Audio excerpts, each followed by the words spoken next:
eso, era una aventura llegar a Punta del Este. Y tal vez el vencer las dificultades que la naturaleza imponía fue uno de los atractivos que convocó a los primeros veraneantes. Si a finales del siglo XIX el arribo a la península casi exclusivamente se podía hacer por barco, en las primeras 2 décadas del siglo XX las cosas no habían cambiado de una manera sustancial. Seguía siendo una odisea. Yo nací en el 30 y en el verano del 31, el inmediato, ya íbamos allí, pues mi abuelo iba desde los años 20. Mi abuelo iba mucho a Punta del Este en los años 20 con su familia, que iba en su coche Packard cruzando las sierras, y yo no sé qué río, algunos lo cruzaban en balsa, creo que era el Solís Grande, que pasaban en balsa. Ellos seguían el camino de las carretas. Entiendo que demoraban cerca de 6 horas, a 7 horas en llegar. Los argentinos buscaban un lugar exclusivo y de difícil acceso para que no se transformara en un sitio masivo. Y en Punta del Este lo encontraron. Habían dejado Mar del Plata, que al son de las reformas impulsadas por Juan Domingo Perón, dejó de ser el aristocrático reducto de los estancieros argentinos. La primera vez que yo fui a Punta del Este fue en el año 1945. Mis padres habían vendido la casa en Mar del Plata, y a mi madre le gustaba muchísimo el mar. Entonces fuimos para el mes de enero al Hotel Nogaró en Punta del Este. Le encantó tanto que al año siguiente se alquiló Casablanca, que todavía la tenemos, y con opción a compra a final del verano. Y así fue. Compramos, o compraron más bien ellos la casa, y desde entonces yo estoy yendo todos los veranos. Y en esa Punta del Este hubo un matrimonio francés que hizo historia. Monsieur y Madame Pitot. Madame Pitot y señor Pitot fueron primero dueños del British House.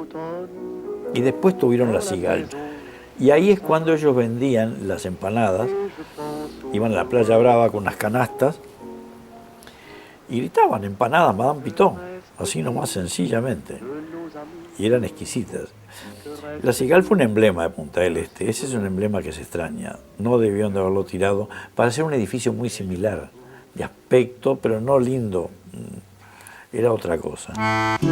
Punta del Este era un paraíso casi en estado puro. Punta del Este llegaba hasta pasando el Biarritz 2 cuadras, hasta donde está el ciclista. De ahí para adelante, según me contaban, eran todos arenales.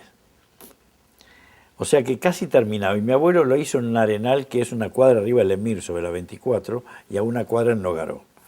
Él compró un cuarto manzana en aquella época y compró sobre Gorlero 3 o 4 terrenos y construyó casas que hoy está la heladería ahí todavía.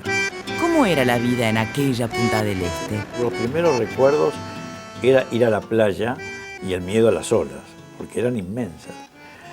Y posiblemente esas olas eran más grandes que las de hoy. De pronto no eran tan grandes y yo las veía grandes porque era chico.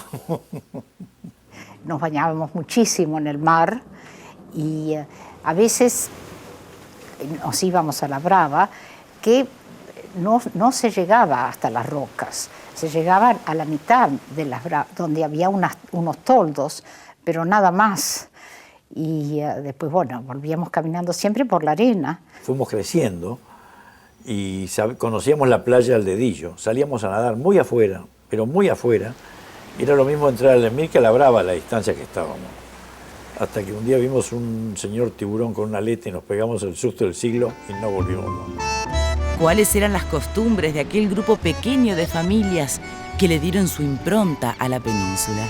Salíamos en bicicleta, íbamos al Jagüel, o si íbamos a la Barra, íbamos por adentro y volver por la costanera para tener el viento a favor. Otras veces íbamos a Portezuelo y ahí generalmente hacíamos picnics, pasábamos la tardecita ahí, la puesta del sol. Había mucho menos gente. Uno no podía pasear por la calle Gorlero sin saludar a todo el mundo. Bueno, era muy... no existían clubes, después se hizo el Médano, El country creo que se hizo por el 47, ahí papá ya nos hizo socio a todos. Si esa es la...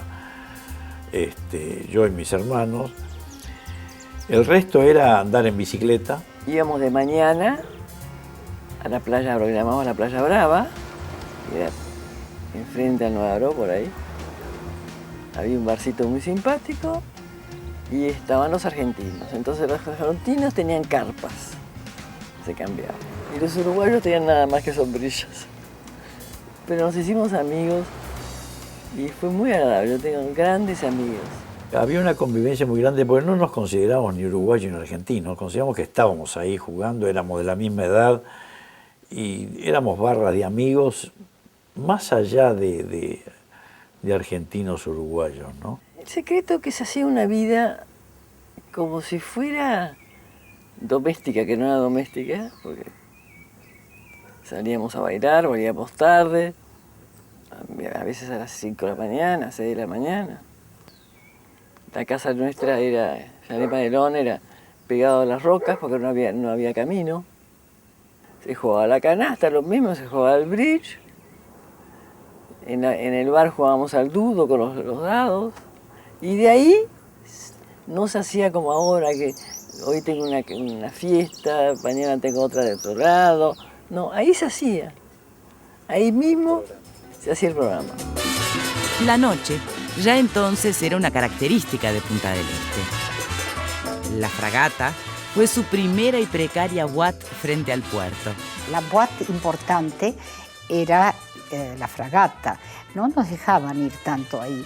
Pero a la tardecita íbamos al Nogaró, donde estaban los Lecona Cuban Boys. Y eso nos divertía mucho, bailar ahí. Sí, al Lecona Cuban Boys en el Nogaró fuimos. Javier Cugat, pero ese fue en el Cantegril, con Abelain, y se hacía la fiesta en los Nubolos en el Cantegril, que era muy exitosa en el country. El otro lugar es la Boate Noa Noa, que era el lugar, digamos, más alto que íbamos. Ir al Noa Noa y a bailar había que ir muy, muy bien preparado. Es muy bueno recordar. Es hermoso traer a la memoria los momentos gratos que vivimos en un lugar y en una época de nuestras vidas. Los brasileros lo llaman saudades. Pero, ¿sienten nostalgia de aquella Punta del Este, sus consecuentes veraneantes? ¿Añoran la península en la que todos se conocían? Sí. Pero no quiero vivir en el pasado. Quiero vivir en el presente. Cuando murió mi marido, yo me hice una casa en mi campo y pensé que iba a reemplazar lo que había vivido, pero no fue así. Punta del Este siguió siendo lo más importante para mí. Hay algo que la gente que se va quiere volver, la magia es un poco eso. Siempre quisimos volver. Siempre que nos íbamos pensando cuándo volvíamos, a cualquiera sea la edad.